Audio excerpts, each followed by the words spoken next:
You're watching the Dallas Cowboys Report. I am your host, Tom Downey. And if we don't get to your questions on today's show, remember, hit me up on Twitter at WhatGoingDowney. Super chat time from Dwayne Jackson. If Pitts and Sewell or Surtain are somehow available in the Cowboys pick at number 10, what discussions in their war room are they having on what player to take? They'll have had some of those discussions leading up naturally. In general, what they'll do is they'll bring in the lead scouts on those particular players. They'll bring in the coordinators and the position coaches to say, hey, how do we make this work? For example, when the Cowboys took Zeke Elliott over Jalen Ramsey, the defensive coordinator thought that Zeke helped the defense more because it allowed them to be more a ball control offense to keep the defense off the field. And there was some of consensus there. When the Cowboys took Tristan Hill over Juan Thornhill, the DB's coach said, yeah, I think having a good front makes life easier for us. So there'll be a lot of different conversations, some consisting of just how this player is graded, also what fills a bigger need for the Cowboys. All of those things will be discussed before the pick-in when they're on the clock as well. From Keith Mack. Should the Cowboys go trade for Teddy Bridgewater on the cheap? Good question. As a Teddy Bridgewater truther, I have interest in adding him as a backup quarterback. Panthers go out and they add for Sam Darnold, makes Bridgewater available. He's allowed to go seek a potential trade out there. The problem is the cheap part of it. Draft capital-wise, I don't think it'd be very expensive. But a $17 million base salary is not doable. That is not something the Cowboys could remotely afford. And the Dalton price range is perfect. $3 million plus incentives. If you can get Bridgewater for that and a 5th, 6th, 7th round pick, heck yeah, I'm in. Let's ride. I don't know how realistic, though, that actually ends up being from the Cowboys' perspective. But yes, I would explore it. Good question, my friend. Now, name a player that you want the Dallas Cowboys to trade for. It's probably more of the defensive names, but there are plenty of options out there. So get your votes in for me and name a player that you want Dallas to go get. From Toast Liquor, weird fetish. Trade up and take Penei Sewell. How high are you moving? If you're moving to 7 or 8 or even just 9, okay, can have that conversation. If you're jumping the Bengals and Dolphins at 4, that becomes too expensive for my taste. And at that point, it's not really something I want to do. Now, Clayton says, if you were to go to 4, who would it be for? I have Sewell as my number 2 player, so I guess that's the answer there. The problem is, I don't want to give up the cost. Going from 10 to 4 is expensive. You're talking, of course, number 2 overall pick. If you are lucky, either a second or a future first, and you're probably going to have to give up a lot more than that. So I don't want to move to 4. I would rather either trade down or move up slightly and keep some of my premium picks this year. Now, we are marching towards 100,000 subscribers, so I need your guys' help to reach a bigger audience beyond just you guys here on YouTube. Head over to Twitter at WhatGoingDowney and go to my pinned tweet that is in both the comments and in the description. I want to get to 50 retweets. If we do that, puts us in the right direction there. We'll give some shout outs, by the way, later on in today's video. So Jerry and Nate and Jeremy and Shawnee, I see you guys retweeting from earlier. I appreciate that. Go retweet my pinned tweet. It's on my Twitter at WhatGoingDowney. From DeLunatic, not Gilmore, other defensive players we can trade 13 for. Does J.C. Jackson work?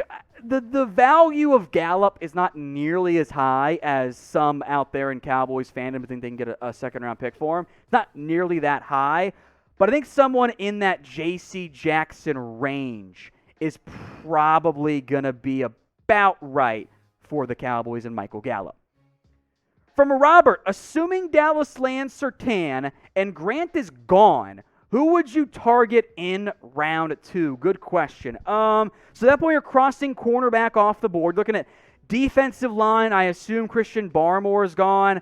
kind of want to go round 3 defensive line there. You could maybe talk me into Levi Onwuzurike or Aleem McNeil from Washington State, respectively. I think a linebacker and edge make a lot of sense there. I've got 1, 2, 3, 4, 5, 6, 7 different round 2 grades and 2 more guys in the second, third round range at defensive end. So Boogie Basham makes some sense. Joseph Asai. If Ronnie Perkins is there, I like that one. Linebacker, Nick Bolton, if he's there, could be a good pick for the Cowboys in round 2. From Dwayne Jackson, if the Cowboys do draft a safety, would it be day 2 or day 3? And if so, what safeties would be available? I want to say it's going to be day 2. Probably going to be day 3, knowing them. No, I don't want to say day 1 Bruce Brett because I want a corner in round 1 or trading down and still getting a corner in round 1. Obviously Richie Grant has been a popular name in round 2. He might be gone. Javon Holland from Oregon. Andre Cisco from Syracuse, probably more round 3-ish grades for me. Jamar Johnson from Indiana, have not yet watched him, but I've heard some good things. And I'll also throw in the name James Wiggins out of Cincinnati as a potential day 3 option. Now, team needs, those matter in the NFL. And coming out on Friday, my updated look at the Cowboys' top 8 team needs. Now, if you're watching this later on demand, it might already be out. Don't worry, the thumbnail looks just like that one. So go find it. And if you're not already subscribed, make sure you do so. That way, turn notifications on, you'll get an alert each time we have a new video here at the Dallas Cowboys Report. From Jimmy, who is a better fit at free safety, Caden Sterns or Trevon Moehrig? Trevon Moehrig by a massive margin. Yes, Caden Sterns is a good athlete, although, side note, that Texas Pro Day was juiced beyond belief. Every single player, 90% or better athlete. Okay, sure. Look, I think in general, Trevon Moehrig is a much better player than Caden Sterns is right now. Sterns is a day 3 prospect. Moehrig, top 50 guy. And if you want me to be in shambles about safeties and pro days, well, go follow me at What Going Downey. From Marvin, what does a number do for players who play on the field? Nothing. Disagree, my friend. I am a firm believer in the Deion Sanders mindset. If you look good, you feel good. And if you feel good, you play good. That's why numbers matter. That's why wearing the shooting sleeves. Those matters too. Those don't impact you on the field. But if you look good, you feel good. You feel good, you play good. All right, from Joshua Quinn, if Surtain and Sewell are gone and Fields is there, who says no? Patriots get the number 10 overall pick. Cowboys get 15 and Gilmore. I mean, I say yes. I think the Patriots say, we're going to keep Gilmore. How about our second round pick instead? Or, actually, don't have a second pick. That's the issue. Third and bonus picks instead. Draft picks, probably the route the Patriots end up going there on top of that. From Danny Mann. Producer Brett, your headphones. Why didn't Dallas sign KJ Wright? Mostly because I think they're going to draft somebody early. I know that there's been some meltdown over the over 30-year-old linebacker, and I kind of understand it. Report is, Cowboys passed on KJ Wright. As I said from the beginning, good player, but was the right role actually available on this team? I like KJ Wright. He'd be your starting Sam linebacker. You've invested, though, in Keanu Neal and Jalen Smith and Leighton Vander Esch. About 70% of the time, you're only playing 2 linebackers. So which 2 guys are you sitting? Are you going to sit Jalen Smith? If so, why didn't you cut him? Are you going to sit Leighton Vander Esch? If so, oh boy, that's a problem. You're going to sit Keanu Neal? If so, why'd you sign him? So I get the interest in KJ Wright. I think his asking price is more than what the Cowboys preferred. And if it became down to a money thing, he's just going to go back to Seattle. So in the end, I'm not upset the Cowboys didn't add KJ Wright. And as I mentioned before, the fact they never talked money means they were never actually all that close. But let me know what you guys think. Are you upset Cowboys didn't add KJ Wright? Type Y for yes or type N for no. From Craig Dorsey, Realtor. How can any pick other than Pitts maybe improve this team as much as Slater or Sewell? Short and long term can dominate like 2014-16, cornerback next pick. I get where you're coming from. I would say that Surtain is in that conversation, though. Like, if I'm ranking those 4 guys, like if I were the Cowboys, I'm going Sewell because I love him, Surtain, probably Pitts, and then Slater. I think those 4 guys make you better quickly. Yes, you can get a cornerback later. It's a deep offensive line class. If you really want to tackle, you can get one later as well. From Marvin Pactel, pick up KJ, right on cue, right? And trade for Farley and Surtain at 10. I don't need Caleb Farley and Patrick Surtain. Caleb Farley, Surtain, and Diggs are all best at outside cornerback.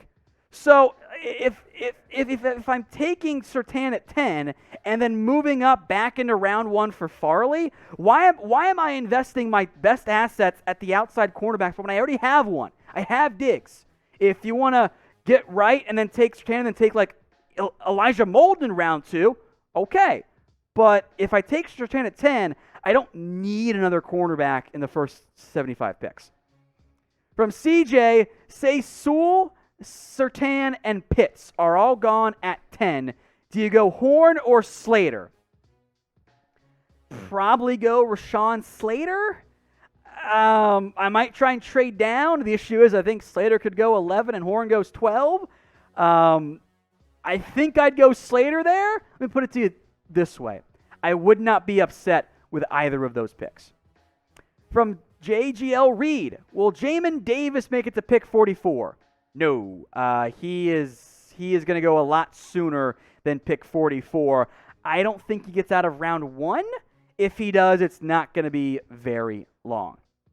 From Ingram Quick, Andre Cisco in the 3rd to sit some and then let loose. If you mean your late 3rd round pick, I can get on board with that. The problem with Andre Cisco is pretty straightforward. Yes, he is a playmaker, and that does carry value. Please do not get me wrong there. The other issue is that he gives up a lot of plays. So 99, sure. Beyond that, not really.